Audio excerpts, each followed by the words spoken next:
Hello friends, हमने last video में 40 vocabulary words किए थे। आज मैं और 40 वर्ड्स कवर करने वाली हूँ। हर वर्ड के साथ 2 सेंटेंसेस एज एग्जांपल्स बताऊँगी ताकि आपको आइडिया हो जाए कि वर्ड्स कैसे यूज़ होंगे। तो चलिए स्टार्ट करते हैं। अप्रोच। अप्रोच का मतलब है पहुँचना या दृष्टिकोण, यानी कि व्यू और पर्सपेक्टिव। इसके एग्जाम्पल सेंटेंसेस हैं जैसे her plan was to approach the building from the back parking lot. उसकी योजना पिछली पार्किंग से इमारत तक पहुंचने की थी। तो इसमें अप्रोच पहुंचना। This approach is even more flawed than first. यह दृष्टिकोण यानी कि यह व्यू पहले के कंपैरेटिवली और भी अधिक फ्लॉ वाला यानी कि बेकार है, त्रुटिपूर्ण है। अगला वर्ड है अप्रूव। अप्रूव का मतलब है मंजूरी देना, कैरी थ्रू। इसके सेंटेंसेस हैं जैसे I approve the plans before they are released, he said. उन्होंने कहा मैं योजनाओं को जारी करने से पहले उन्हें मंजूरी देता हूँ। Next example is I really don't approve of this. मुझे वास्तव में यह मंजूर नहीं है। मंजूर है यानी कि अप्रूव करना, यानी कि आपने अपनी सहमति दे दी। नेक्स्ट वर्ड इज़ अप्रूवल, अनुमोदन यानी कि सैंक्शन करना। You got his stamp of approval, you know. आपको उसकी स्वीकृति की मोहर मिल गई, आप जानते हैं। Another example is we nodded our approval and awaited more revelations. हमने अपनी मंजूरी को सिर हिलाया और अधिक खुलासे की प्रतीक्षा की। अप्रूवल मतलब मंजूरी देना। Next word is because. Because हम जनरली अपनी कन्वर्सेशन में काफ़ी यूज़ करते हैं। बिकॉज का मतलब है क्योंकि, सिंस और सो फार एज। इसके एग्जाम्पल सेंटेंसेस हैं जैसे कि they were angry because their plans had been discovered. वे गुस्से में थे क्योंकि उनकी योजनाओं का पता लग गया था। बिकॉज यानी कि हम क्योंकि की तरह यूज़ करते हैं। Another example is he is dilated because I am here. वह खुश है क्योंकि मैं यहाँ हूँ। Another word is apply. Apply का मतलब है लागू करना, एनफोर्स करना या इंस्टॉल करना। इनके एग्जाम्पल सेंटेंसेस हैं जैसे कि we have a police force and a court system to apply the laws equally to all. सभी पर समान रूप से कानूनों को लागू करने के लिए हमारे पास एक पुलिस बल और एक अदालत प्रणाली है। अप्लाई करना यानी कि इम्प्लीमेंट करना। Another example is no one will play the game if the rules only apply to one team. यदि नियम यानी कि रूल्स केवल एक टीम पर लागू होते हैं तो कोई भी खेल नहीं खेलेगा। Next word is appear. Appear का मतलब है दिखाई देना, सीम और एमर्ज। इसके एग्जाम्पल सेंटेंसेस है you always appear when something bad is about to happen. आप हमेशा तब दिखाई देते हो जब कुछ बुरा होने वाला होता है। You always appear when something bad is about to happen. Another sentence is he tried unsuccessfully to appear wounded. उसने घायल दिखने की असफल कोशिश की। appear मतलब यहाँ पे है दिखने की। He tried unsuccessfully to appear wounded. Next word is building. building का मतलब है इमारत, structure और construction. So इसके example sentences हैं the 3-story building looked big enough to cover a city block. 3 मंजिला इमारत शहर के एक ब्लॉक को कवर करने के लिए काफ़ी बड़ी लग रही थी। Another example is we are building the internet to connect with each other. Building सिर्फ यही नहीं है कि आपकी एक बहुत बड़ी बिल्डिंग है या बहुत बड़ी इमारत है। अनदर एग्जाम्पल इसमें है वो डिफरेंट तरह से, जैसे we are building the internet to connect with each other better, to share information, to collaborate और to offer mutual support and so on. यानी कि इसमें है कि हम लोग कंस्ट्रक्ट कर रहे हैं, यानी कि इंटरनेट को हमने इंटरनेट किस लिए यूज़ कर रहे हैं ताकि हम एक दूसरे के साथ कनेक्ट कर सकें। तो हम एक दूसरे से बेहतर तरीके से जुड़ने, जानकारी साझा करने, सहयोग करने, आपसी समर्थन देने आदि के लिए इंटरनेट का निर्माण कर रहे हैं, बिल्ड कर रहे हैं, यानी कि बना रहे हैं, इंटरनेट का निर्माण कर रहे हैं। Next word is build. Build का मतलब है गठन या रचना, यानी कि कंस्ट्रक्शन और फॉर्मेशन। तो ये सिमिलर काइंड ऑफ वर्ड्स इकट्ठे करें, जैसे बिल्डिंग इमारत के लिए, बिल्ड करना मतलब रचना करना या कंस्ट्रक्ट करना। इसके सेंटेंसेस हैं जैसे कि he paused to build the suspense. वह सस्पेंस बनाने के लिए रुका। Another example is as you can see there is more than one way to build an army. जैसे कि आप देख सकते हैं सेना बनाने के एक से अधिक तरीके हैं. As you can see there is more than one way to build an army. Next word is budget. Budget का मतलब है आय व्यय यानी कि कंस्ट्रक्शन और formation. No legislation by means of the budget is allowed. Budget के माध्यम से किसी कानून की अनुमति नहीं है. या हम जनरली अपने हिसाब से भी करते हैं ना कि मेरे पास बजट नहीं है कि मैं इस मंथ में ये खर्चा करूं, मतलब मेरे पास इतने पैसे नहीं हैं कि मैं उसको इस तरह से खर्च करूं. I need to curtail my grocery budget because I spend far too much last month. मुझे अपने किराना बजट में कटौती करने की आवश्यकता है क्योंकि मैंने पिछले महीने बहुत अधिक खर्च किया है. Next word is beat. Beat का मतलब है हराना, या बीट को हम ताल की तरह भी यूज़ करते हैं. You beat me to it. आपने मुझे इसमें हरा दिया. बीट मतलब हरा देना. Another sentence is best way to beat the cold was to work up some heat. ठंड को मात देने के लिए यानी ठंड को हराने के लिए सबसे अच्छा तरीका था कि कुछ गर्मी को कम किया जाए. Another word is someone else. Someone else means किसी और को. The company offered the job to someone else. Company ने किसी और को नौकरी दे दी यानी नौकरी की पेशकश की, ऑफर किया. Another example is I don't know you will have to ask someone else. मुझे नहीं पता, आपको ये किसी और से पूछना पड़ेगा. जब भी हम किसी और से कोई चीज़ किसी सेंटेंस में यूज़ करना होता है तो हम यूज़ करते हैं someone else. Next word is some other time. Some other time मतलब किसी और समय. I will meet you at some other time. मैं आपसे किसी और समय मिलूँगा. I will come some other time. मैं किसी और समय आऊँगा यानी कभी और आऊँगा. Some other time. Next word is something like this यानी कुछ इस तरह. तो इसके एग्जाम्पल सेंटेंसेज हैं जैसे कि burdening her with something like that was not fair. उस पर इस तरह का बोझ डालना उचित नहीं था. समथिंग लाइक दैट कुछ इस तरह का बोझ है ना. Next sentences we all worry if we get something like this. अगर हमें ऐसा कुछ मिलता है तो हम सभी चिंता करते हैं. Something like this. Next word is nothing as much. Nothing as much मतलब इतना कुछ नहीं. There is nothing much in the fridge. Fridge में ज़्यादा कुछ नहीं है. या another sentences I have done nothing much since lunch time. Lunch के समय से मैंने कुछ खास नहीं किया है यानी मैंने लंच के बाद से कुछ खास काम नहीं किया है. Nothing much done. Next word is unnecessarily यानी कि अनावश्यक रूप से यानी कि बेवजह बेकार में. इसके सेंटेंसेस हैं work should not be unnecessarily delayed. बेकार में काम में देरी नहीं करनी चाहिए यानी काम में बेवजह देरी नहीं करनी चाहिए. Next example is our module is becoming unnecessarily complex. हमारा मॉड्यूल अनावश्यक रूप से मुश्किल होता जा रहा है, जटिल होता जा रहा है, कॉम्प्लेक्स होता जा रहा है. Next word is knowingly. Knowingly मतलब जानबूझकर. जैसे हम कई बार कहते हैं ना कि उसने जानबूझकर ऐसा किया. Now example sentences are he smiled knowingly, his eyes mocking her. वह जानबूझकर मुस्कुराया, उसकी आंखें उसका मजाक उड़ा रही थी. Another sentence is we have all hurt someone in either a big or small ways, knowingly or unknowingly. हम सभी ने किसी को बड़े या छोटे तरीके से जाने अनजाने में चोट पहुंचाई है. जाने अनजाने मतलब knowingly और unknowingly. Next word is unknowingly. Unknowingly का मतलब है जाने अनजाने. Some people may also suspect cheating and unknowingly accuse someone who is innocent. कुछ लोगों को धोखाधड़ी का संदेह भी हो सकता है और अनजाने में किसी निर्दोष पर आरोप लगा सकते हैं. Another sentences unknowingly I negotiated with her believing she was the answer to my prayers. अनजाने में मैंने उससे बातचीत की यह विश्वास करते हुए कि वह मेरी प्रार्थनाओं का उत्तर है. Next word is during. During हम काफ़ी यूज़ करते हैं कई बार सेंटेंसेस के स्टार्टिंग में और कई बार बीच में. ड्यूरिंग का मतलब होता है कि दौरान में यानी कि अवधि में. For example during the workshop they discussed ways to get more business. Workshop के दौरान उन्होंने अधिक बिजनेस प्राप्त करने के तरीक़ों पर चर्चा करी. Another example is his weight dropped during vacations. छुट्टियों के दौरान.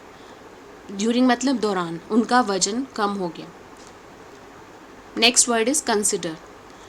कंसिडर का मतलब होता है विचार करें, सोचना, मानना यानी कि थिंक, बिलीव, फील. इसके सेंटेंसेस हैं stop and consider that for a moment, एक पल के लिए रुके और उस पर विचार करें. Another example is he did not consider or ask himself whether the news was bad or good. उसने इस पर विचार नहीं किया या खुद से नहीं पूछा कि यह खबर अच्छी थी या बुरी थी. तो विचार करना यानी कि कंसिडर यानी कि सोचना. नेक्स्ट वर्ड है कंसर्न. कंसर्न का मतलब है चिंता करना, सोचना. Care, fear, thinking. हम कहते हैं ना कि मैं उसके लिए कंसर्न्ड हूँ, मुझे उसकी चिंता है. तो इसके एग्जाम्पल सेंटेंसेज हैं like I appreciate your concern mom, मैं आपकी चिंता की सराहना करता हूँ mom. Another example is her concern was exclusively directed towards the boys welfare, उसकी चिंता विशेष रूप से लड़के के कल्याण की ओर थी. Next word is cause. Cause का मतलब है वजह. What is cause of your worries, आपकी चिंता का कारण क्या है. You have never given us cause to punish you, आपने हमें आपको दंडित करने का कारण कभी नहीं दिया. कॉज मतलब वजह नहीं दी, कारण नहीं दिया. Next word is disease. Disease का मतलब है रोग यानी बीमारी, इलनेस और sickness. Do you think he will be cured of the disease, क्या आपको लगता है कि वह बीमारी से ठीक हो जाएगा. Another example is cancer can be cured in the early stages of the disease, cancer रोग की प्रारंभिक अवस्था में व्यक्ति ठीक हो सकता है. डिजीज़ मतलब बीमारी. Next word is determine. Determine मतलब निर्धारित, तय करना. पोज, सॉर्ट आउट और कंपोज. इसके सेंटेंसेज है he was quite a moment and finally she looked up to determine his response, वह एक क्षण के लिए शांत रहा, अंत में उसने उसकी प्रतिक्रिया निर्धारित करने के लिए ऊपर देखा. डिटरमाइन का मतलब है निर्धारित करना, ध्यान मतलब तय करना कि वो कैसे बिहेव कर रहा है. Next sentence is she looked up at him unable to determine his tone, उसने उसकी ओर देखा, उसका स्वर निर्धारित करने में असमर्थ. मतलब कि उसने उसकी तरफ देखा क्योंकि वो वो समझने के लिए असमर्थ था कि उसकी टोन कैसे आ रही है, क्या निर्धारित कर रही है यानी तय कर रही है. Next word is despite. Despite means के बावजूद यानी nevertheless. He appeared relaxed despite the danger, खतरे के बावजूद वह आराम से दिखाई दिया. His tone made her smile despite हर एंग्जाइटी, उसकी चिंता के बावजूद उसके लहजे ने उसे मुस्कुरा दिया. डिस्पाइट यानी के बावजूद. Next word is devote. Devote मतलब समर्पित, त्याग देना, अबैंडन और reject. They devote all of their time and energy to it, वे अपना सारा समय और ऊर्जा इसके लिए समर्पित करते हैं यानी डिवोट करते हैं, देते हैं. Another example is our teachers devote their energies to doing the utmost for their pupils. हमारे शिक्षक अपनी पूरी एनर्जी स्टूडेंट्स के ऊपर लगा देते हैं, ज़्यादा से ज़्यादा स्टूडेंट्स के ऊपर लगा देते हैं, उनको समर्पित करते हैं यानी कि डिवोट करते हैं. Next word is develop. Develop मतलब विकसित करना, पैदा करना, आगे बढ़ना यानी कि generate, further, evolve. He would pick now to develop a sense of humour, वह अब हास्य की भावना विकसित करने के लिए चुनेगा. Sense of humour. Another example is it is important to develop good study skills, यानी कि अच्छी स्टडी स्किल्स डेवलप करना ज़रूरी है, इम्पॉर्टेंट है. तो डेवलप करना मीन्स विकसित करना, पैदा करना, जनरेट करना. Next word is describe. Describe का मतलब है वर्णन करना या विवरण करना यानी कि जनरेट, फर्दर और evolve. It was difficult to describe the depth of her feelings, उसकी भावनाओं की गहराई का वर्णन करना मुश्किल था. डिस्क्राइब करना यानी एक्सप्लेन करना, वर्णन करना. Another example is it is very difficult to describe our joy in word. हम मतलब अपने जॉय को वर्ड की फॉर्म में यानी कि शब्दों में बताना बहुत डिफ़िकल्ट था, मुश्किल था. Next word is description. Description का मतलब है विवरण, वर्णन करना या प्रकार. इसका इंग्लिश में मीनिंग है डिटेल, नरेशन, काइंड, मोड. यानी कि एग्जाम्पल्स हैं he gave a description of what he had seen, उसने जो देखा उसका विवरण दिया यानी उसकी एक्सप्लेनेशन दी, उसकी नरेशन दी. Are you going to release the description, क्या आप विवरण जारी करने जा रहे हैं यानी कि आप एक्सप्लेन करने जा रहे हैं, आप नरेट करने जा रहे हैं. नेक्स्ट वर्ड है डिफाइन। डिफाइन का मतलब है परिभाषित करना, परिभाषा देना। First step is to define and analyse the problem. पहला स्टेप है यानी पहला कदम है समस्या को परिभाषित करना और उसका पूरा एक्सप्लेन करना, एनालाइज करना, विश्लेषण करना। Next example is it's hard to define exactly what has changed. वास्तव में क्या बदल गया है यह बताना या परिभाषित करना कठिन है, मुश्किल है। Next word is definitely. Definitely मतलब निश्चित रूप से। I can't tell you definitely when I will come. मैं आपको निश्चित रूप से नहीं बता सकता कि कब मैं आऊँगा, यानी कि पक्का नहीं बता सकता। Next sentences, I am definitely going to get in touch with these people. मैं निश्चित रूप से इन लोगों से संपर्क करने जा रहा हूँ। डेफिनेटली मतलब पक्का। डेफिसिट। डेफिसिट मतलब घाटा होना, कमी होना, अभाव होना, और इंग्लिश में इसके मतलब है लॉस, रिडक्शन और lack. Many countries have a big deficit in food supply. कई देशों में खाने की चीज़ों के लिए बहुत बड़ी कमी है। Another example is rising budget deficit is beginning to bite.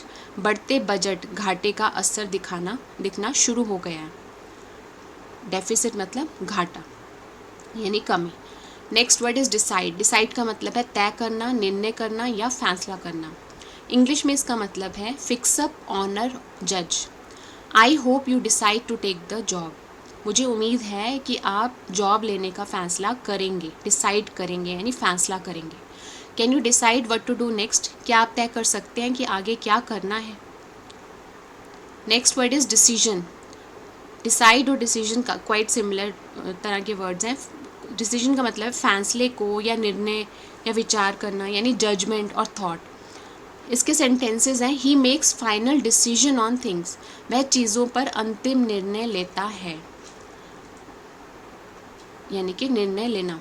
Another example is she argued him out of the decision. उसने उसे निर्णय से बाहर करने का आर्ग्यू किया यानी तर्क किया। Next word is defend. Defend का मतलब है बचाव करना या रक्षा करना। इसके इंग्लिश में मीनिंग्स हैं सेव, प्रोटेक्ट और guard. She might need to know how to defend herself. उसे यह जानना ज़रूरी है कि अपना बचाव कैसे करते हैं। डिफेंड करना मतलब अपना बचाव करना। I am well aware they have no magic to defend themselves. मुझे अच्छी तरह से पता है कि उनके पास अपना बचाव करने का कोई जादू नहीं है, कोई मैजिक नहीं है। डिफेंड करना मतलब अपना बचाव करना, अपनी रक्षा करना। Next word is defence. Defence का मतलब है रक्षा और बचाव यानी प्रोटेक्शन और safety. Only defence in that statement was honesty. उस बयान में एक मात्र बचाव है ईमानदारी। My only defence is that I did not realise I was hurting you. मेरा एकमात्र बचाव यह है कि मुझे नहीं पता था कि मैं आपको चोट पहुंचा रहा था। बचाव करना, right. Next is defensive. Defensive मतलब बचाव और रक्षात्मक। सेफ गार्ड करना या प्रोटेक्शन देना। He emerge from his defensive position pausing near her. वह अपनी रक्षात्मक स्थिति से उभरा। डिफेंसिव मतलब रक्षात्मक स्थिति हो गई या मतलब कोई भी ऐसा पर्सन जो रक्षा कर रहा है, रक्षात्मक हो गया, स्थिति से उभरा, उसके पास रुक गया। Another sentences defensive driving can help you avoid accidents. रक्षात्मक ड्राइविंग आपको दुर्घटनाओं से बचने में मदद कर सकती है। Next word is depict. Depict का मतलब है चित्रित या वर्णन करना यानी कि डिस्क्राइब और represent. The artist did not depict emotion, he depicted the subjects that produce emotion. कलाकार ने भावनाओं का चित्रण नहीं किया। डिपिक्ट मतलब चित्रण करना, वर्णन करना, यानी कि उसने इमोशंस का एक्सप्लेनेशन नहीं दिया। उन्होंने भावनाओं का उत्पन्न करने वाला विषयों को चित्रित किया, यानी कि जो इमोशंस को डिपिक्ट करती है यानी कि उसको उन्होंने ना करके उन्होंने उसकी चीज़ों को ज़्यादा दिखाया, सब्जेक्ट्स को ज़्यादा दिखाया। Another sentence is I don't like films that depict murders or violence. मुझे ऐसी फिल्में पसंद नहीं हैं जिसमें वायलेंस होता है, मर्डर होता है, हत्याएं होती हैं। तो डिपिक्ट इसमें अगेन वही आता है कि क्या दर्शाता है, चित्रित करता है। डिबेट मतलब बहस करना या झगड़ा करना। डिसएग्रीमेंट और dispute, it's not a debate और एनीथिंग, या कोई बहस या कुछ भी नहीं है। ही पार्टिसिपेटेड इन द डिबेट, उन्होंने बहस में भाग लिया, यानी जब 2-3 लोग इकट्ठे एक टॉपिक पे कोई बहस कर रहे होते हैं, that is debate. Next word is deal. Deal का मतलब है सौदा करना या समझौता करना, एग्रीमेंट और bargain. One has to know how to deal with them. किसी को यह जानना होगा कि उनसे कैसे निपटा जाए। डील हम व्यवहार के लिए भी यूज़ करते हैं कि किसी को ये जानना होगा कि उनसे कैसे निपटा जाए, यानी उनसे कैसे व्यवहार किया जाए, उन्हें कैसे समझाया जाए। It is the best time to deal with her. उससे निपटने का यह सबसे अच्छा समय है। Next word is at least. At least हम काफ़ी यूज़ करते हैं अपनी कम्युनिकेशन में। एटलीस्ट का मतलब होता है कम से कम। वेदर यू फेल और फ्लाई, एटलीस्ट यू ट्राइड। चाहे आप फेल हो या उड़ो, लेकिन कम से कम आपने प्रयास तो किया, कोशिश तो करी। Next sentences, you should read one book a month at least. आपको महीने में कम से कम एक किताब पढ़नी चाहिए। कम से कम मतलब मिनिमम इतना तो करना चाहिए। सो इसी के साथ हमने आज 40 वर्ड्स किए, 40 वोकेबलरी वर्ड्स किए जो हम जनरली काफ़ी यूज़ करते हैं अपने ऑफिस पर्पस के लिए, अपनी फॉर्मल कम्युनिकेशन में। सो अगर आप इसे गो थ्रू करेंगे 2-3 बार तो आपको ये वर्ड्स याद हो जाएंगे और आपको इनके सेंटेंसेस भी बनाने आ जाएंगे। तो चलिए अब अगले वीडियो में मैं और वोकेबलरी वर्ड्स लेकर आऊँगी। So hope these vocabulary words would be helpful for you. Thank you, thanks for watching this video.